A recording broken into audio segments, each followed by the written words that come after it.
the earliest literary tradition of India was memorized and orally transmitted. So the words Shruti and Smriti have often been used. You find them in early Indian literature.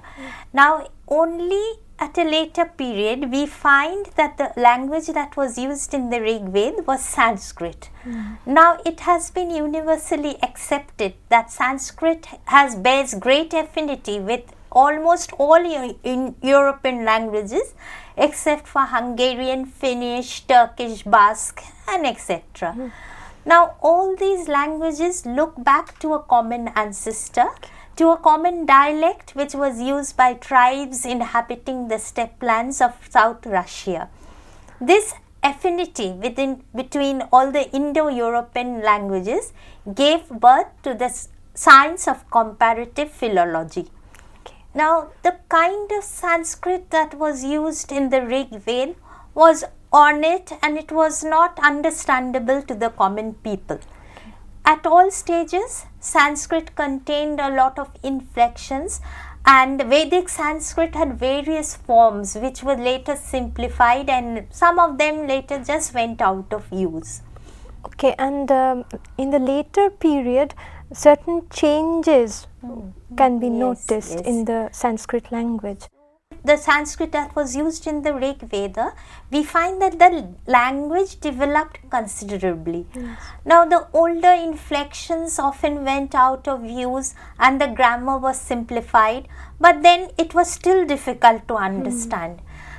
New words of non-Aryan origin came to be used, and new forms also emerged. But then what happened was that there were the older words that became obsolete and lost their original meanings were needed for what?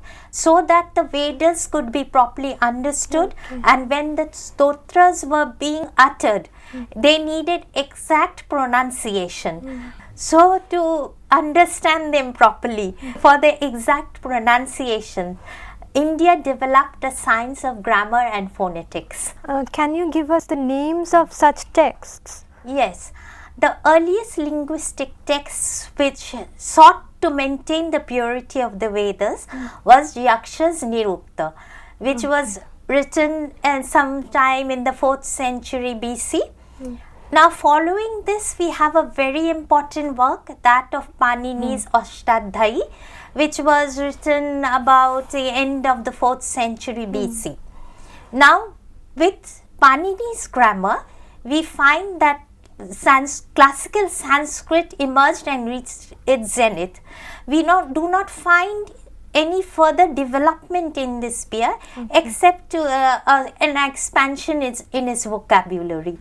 Panini's grammar is regarded as one of the most scientific and developed grammar before the 19th century, and what is more astonishing, that here we see that it contains as many as 4,000 grammatical rules. This was also very difficult for the layman to follow.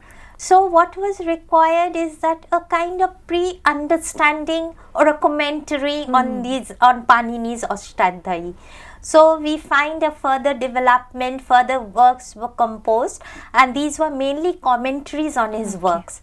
Amongst them we have Patanjali's Mahabhashya, and about 2nd century BC, and later on in 7th century AD we find Kashika Vritti, which was written by Jayaditta and Vamana. That was in the 7th century, much later, towards the end of the period that we are discussing. Now with Panini, classical Sanskrit had reached its zenith, and it was at this time that the language came to be called Sanskrito, or refined, polished, as opposed to Prakrita, which means natural, and the language that was used by the common people. Okay. And what about the royal dynasties? Were they using Sanskrit? Yes, we see that formerly it was the language of the priestly class. Next, we find that the language came to be used by the royal dynasties in their panegyrics. We have the Shakos of Ujjain who use Sanskrit. Then again in Rudradaman's Ginnar inscription, we find the use of Sanskrit. And we have more minor some inscriptions where Sanskrit has been used. Okay.